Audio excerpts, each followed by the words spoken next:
my house where I live up north, it just, the wind just blows it all in. Yeah, and I know I'm not alone there. It's kind of like a tornado vortex, right? It just kind of swirls about but doesn't really go anywhere, but right on your driveway is the way it probably is, right? Well, here we go with, again, the big picture. And again, it's a dynamic system. The atmosphere really is something when you've got so many different variables at play. Everything has to come together just right to produce what has been forecast here. And the storm definitely came to fruition. But again, we can really blame thunderstorms here in Iowa up through Wisconsin with really disrupting that moisture train right into the northern plains. That coupled, because some of this moisture was already in place before those storms formed, but then dry air across the north in southern Canada, thanks to high pressure. You've got dry layers. The mid layer of the atmosphere is having a hard time with that snow getting all the way down to the surface, or at least really eating away a lot of that snow. But not so much in eastern North Dakota. Those darker blue bands, it's still coming down heavily in Grand Forks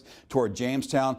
Bismarck, as of 7 o'clock, I don't think there's a new observation yet. It hasn't really snowed a whole lot. I would venture to bet about 2 inches, but it was 1.7 inches as of 7. So probably another 3/10 of an inch, looking at around 2 inches right now. That means we would have about 4.5 inches to go to tie the all-time record. I don't think that's going to happen with this system now. For some, unfortunately, for others, that's a real blessing. Who cares, right? But it looks like with this system, it probably won't happen. But keep it in mind, the snow season does not end until June 30th.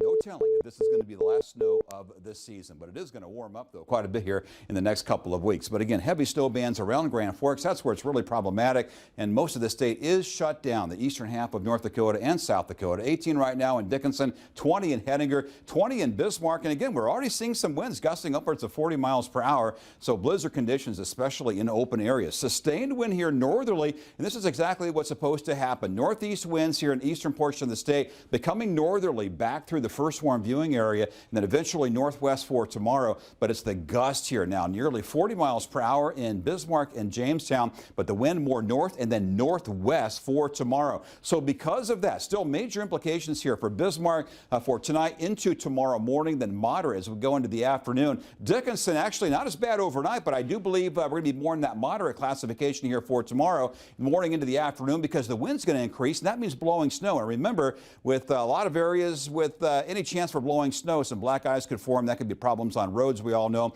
Minot, the same situation. Even Williston, a little uptick in some travel problems. Not impossible travel, but just be mindful of some ice here for the afternoon time frame tomorrow, and conditions will be in that extreme classification for Jamestown area for tomorrow. Tonight rather, into tomorrow morning, because again, we've already got 8 inches of snow on the ground and 40-mile-per-hour winds. So realize most of the region may not have 60-mile-per-hour winds as earlier forecast, but around 40 to 45 for Bismarck, especially midday. Let's go farther toward the west here. Dickinson with winds expected around 30, but still some gusts upwards of 40 miles per hour. Williston looking at winds around 30 to 35, but that won't happen until mid to late afternoon as colder air arrives, albeit briefly. And Minot looking for winds again between 40 and 45 miles per hour. Latest snow forecast, the additional snow here, we're looking at maybe 1 to 4 inches over central North Dakota, more farther toward the east. Jamestown, perhaps an additional 5 to 8 inches. Bismarck 1 to 4, 4 closer to Jamestown, 1 for Bismarck. Minot, same story, more toward Rugby and Devils Lake, but around an inch in Minot, less than for Dickinson and Williston. 7-day coming up later. So we may not break that record then. I don't think so with this storm, but it doesn't mean the season's over either. All right, thank you. Yeah.